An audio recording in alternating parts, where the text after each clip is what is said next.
क्या हार में क्या जीत में, किंचित नहीं भयभीत में, कर्तव्य पथ पे जो मिले ये भी सही वो भी सही, वरदान मांगूंगा नहीं। चाहे मुझे तुम ताप दो, चाहे मुझे अभिशाप दो, कुछ भी करो कर्तव्य पथ से, किंतु भागूंगा नहीं, वरदान मांगूंगा नहीं।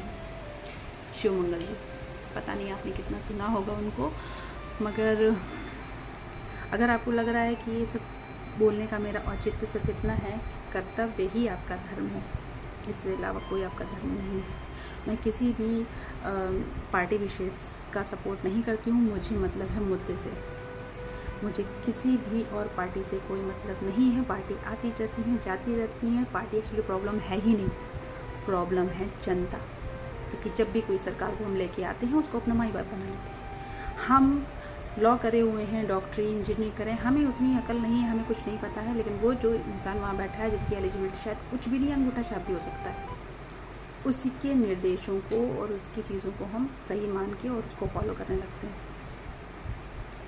यही प्रॉब्लम है। किसी सरकार के आने के बाद हिंदू खतरे में, किसी सरकार के आने के बाद मुस्लिम खतरे में, और इसके बाद जो बचते कुचते हैं वो इनको देख के वो भी खतरे में आने लगे। तो देश को बांटने का इससे अच्छा कोई तरीका है ही नहीं।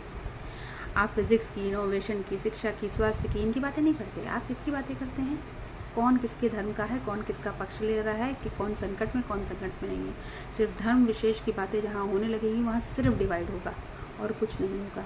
लोगों ने यहाँ तक कि गांधी जी को, चंद्रशेखर आज़ाद को और भीमराव अम्बेडकर को अपनी अपनी जाति के अनुसार, अपनी अपनी सुविधा अनुसार बांट लिया है।